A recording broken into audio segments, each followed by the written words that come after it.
O Congresso tira 50% da verba do ministro Paulo Guedes e a pasta vê risco de paralisação das atividades. Vocês ficam impactados com uma notícia dessa? Felipe? Mas claro que sim.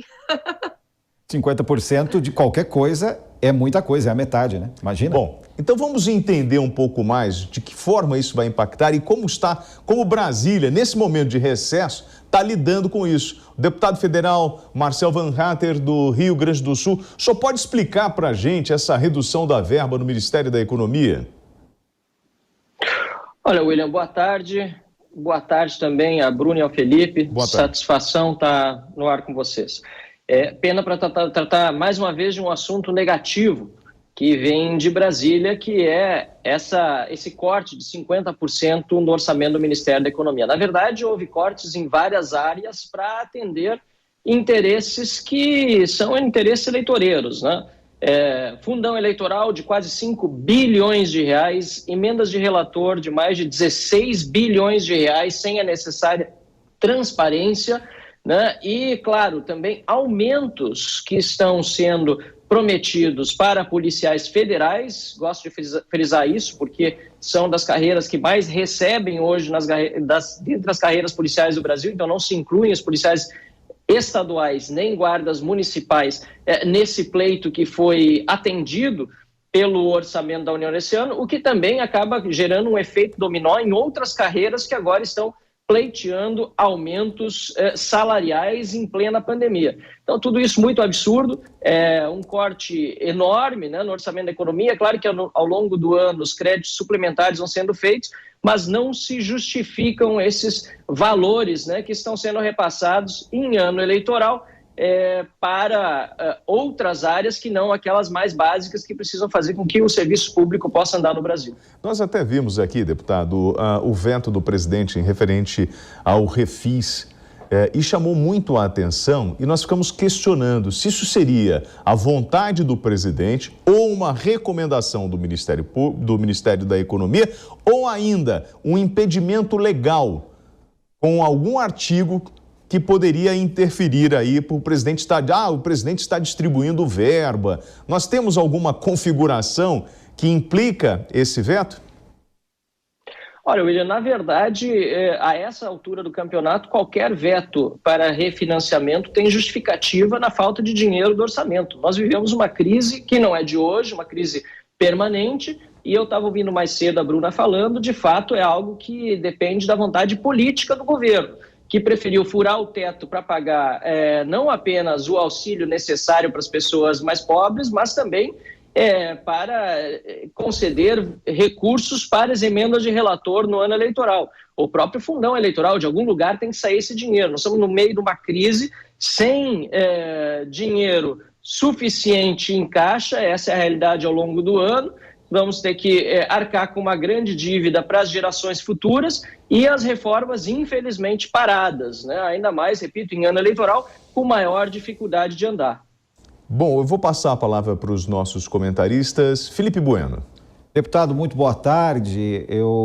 Agora há pouco aqui na Jovem Pan News, eu falei que há uma diferença, né, dependendo até da vontade política, entre teto fixo e teto conversível, né, dependendo da demanda, dependendo de quem pede, né, e eu acho que o senhor há de concordar comigo com essa figura de linguagem. Agora, né, há quem diga, né, é uma leitura que já foi feita hoje, né, que pelo ministro Paulo Guedes ser o aspas, chato, né? Aquele que põe trava em tudo, que põe limite em tudo, põe teto em tudo. Esse corte de 50% teria sido uma espécie de represália, nem entrando no mérito da qualificação desses cortes, né? Porque isso aí seria uma outra discussão. O senhor entende que essa leitura é possível? O senhor ouviu alguma coisa entre os seus pares com relação a isso? Na verdade, pode sim representar uma represália. Aliás, o próprio Centrão, né, que está hoje como base de apoio do governo Bolsonaro, foi quem votou favoravelmente a ida do ministro Paulo Guedes ao plenário da Câmara dos Deputados recentemente, foi quem deu os votos, né, para que o ministro fosse convocado a dar explicações, né, no plenário da Câmara dos Deputados, algo que é bastante incoerente, sem entrar no mérito da questão. uma vez que é a própria base do governo chamando um ministro para se explicar. Esse papel, normalmente, é da oposição. E há, sim, uma vontade de determinados setores na política brasileira de que o ministro Paulo Guedes seja trocado por alguém menos fiscalmente responsável. Agora, é claro também que o próprio ministro tem contribuído, por outro lado, com envios de projetos à Câmara dos Deputados que não são aqueles que nós entendemos como os mais fiscalmente adequados, né? A reforma da Previdência lá atrás foi uma reforma boa, uma reforma que poderia ter sido melhor, mas que não serve mais como um exemplo daquilo que o governo tem feito recentemente, quando propõe, por meio da sua base no Congresso e por meio de um pedido próprio de Jair Bolsonaro, que policiais federais tenham aumento.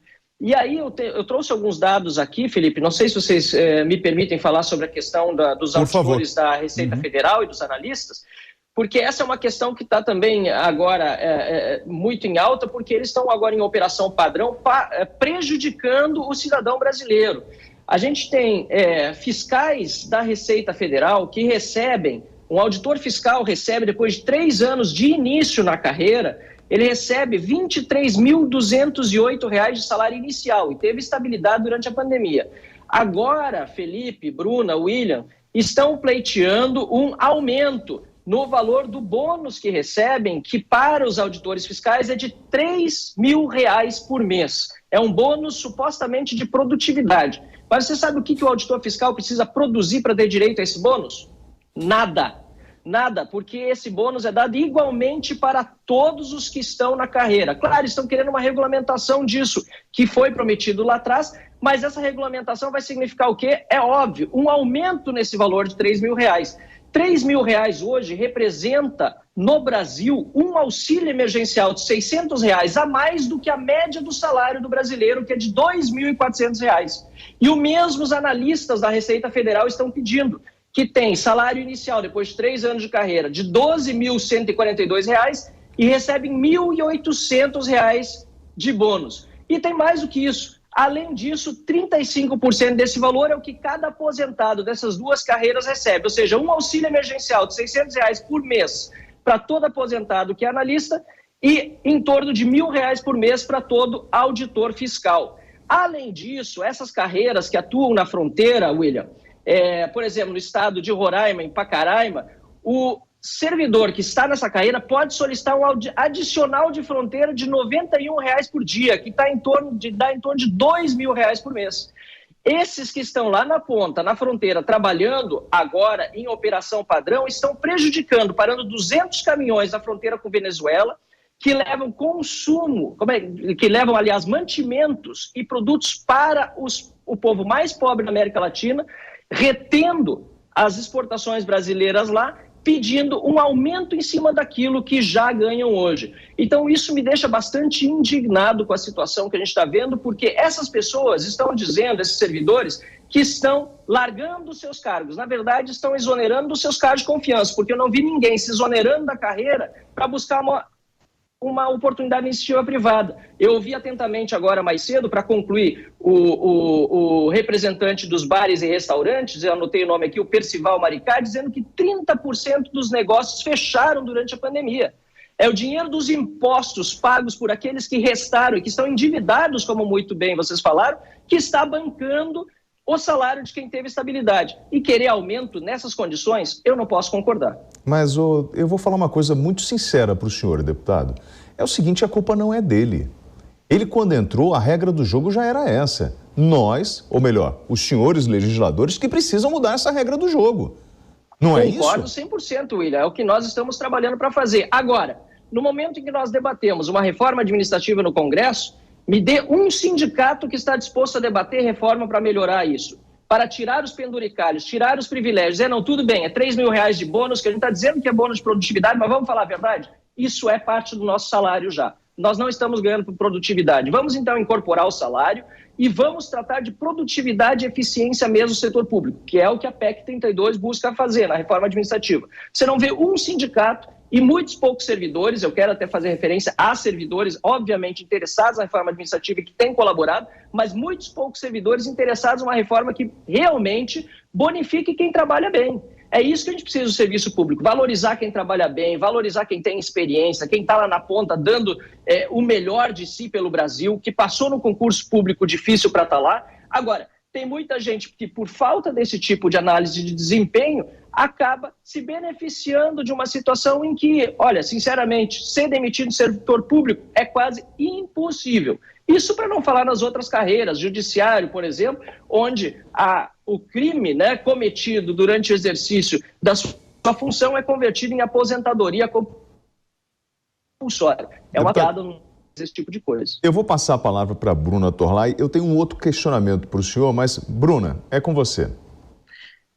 Deputado, boa tarde, um prazer falar com o senhor. Eu gostaria de saber o seguinte, a justificativa para o aumento que o presidente deu para a Polícia Federal, considerando a faixa salarial da categoria, acho que, se eu não me engano, estão incluídos também policiais rodoviários, né, da Polícia Federal. Eu gostaria de saber se há justificativa e se, quando o Paulo Guedes, até onde a gente soube, ele disse que se esse aumento fosse concedido, isso poderia causar problema, que outras categorias sindicalizadas, né, organizadas, poderiam fazer esse tipo causar esse tipo de problema que tem causado hoje para os brasileiros. Eu gostaria de saber qual foi a justificativa, por que só essa classe recebeu, se há justificativa considerando a faixa salarial, né? E de resto, se há previsão de mais grupos sindicalizados, como os auditores da Receita, criarem problemas aí para o cidadão brasileiro que paga o salário deles, né? O salário, e com essa lei da estabilidade ao longo do ano, como fator consequente desse aumento imprudente que foi aí concedido pelo presidente aos policiais federais.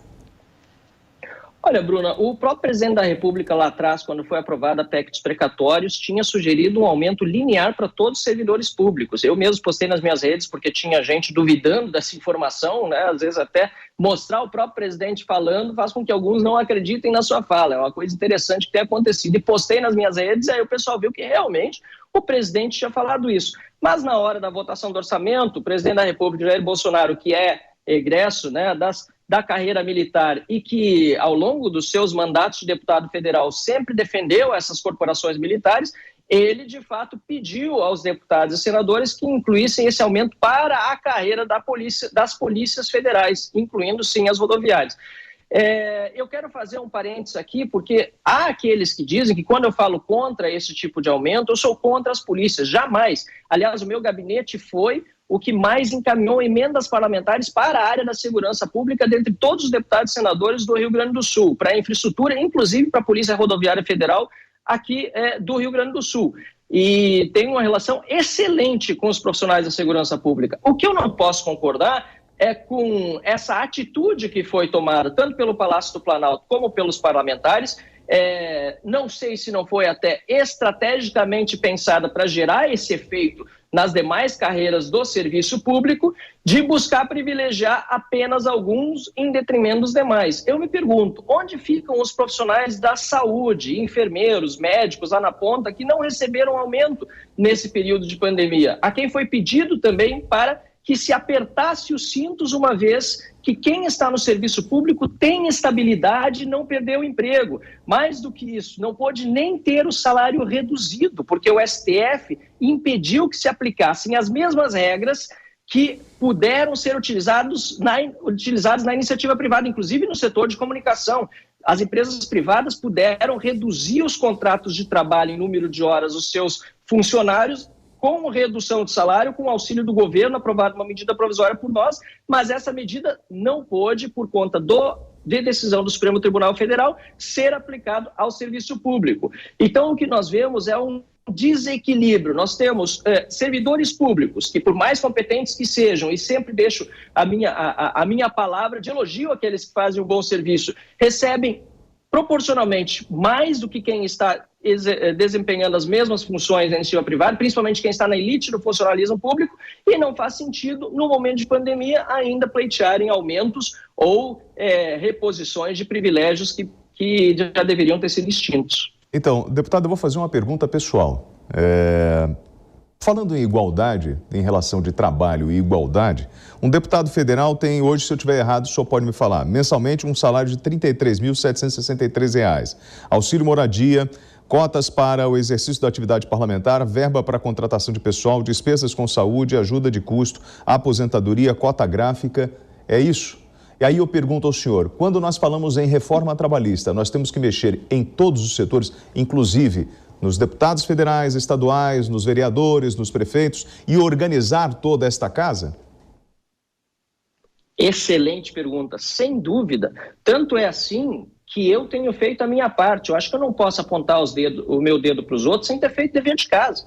No meu gabinete, nós não temos uma contratação de funcionários no limite que é legal de 25 assessores. Aliás, hoje nós estamos com 6. Eu não gasto mais do que 20% da cota parlamentar. Renunciei ao auxílio moradia, à aposentadoria especial, não utilizo imóvel funcional da Câmara dos Deputados. Aliás, essa é a regra em todos os parlamentares do Partido Novo. São economias que nós fazemos no nosso mandato que já passam da casa dos milhões de reais economizados só para o parlamento brasileiro. Agora, isso precisa ser feito voluntariamente hoje pelos deputados que assim quiserem fazê-lo.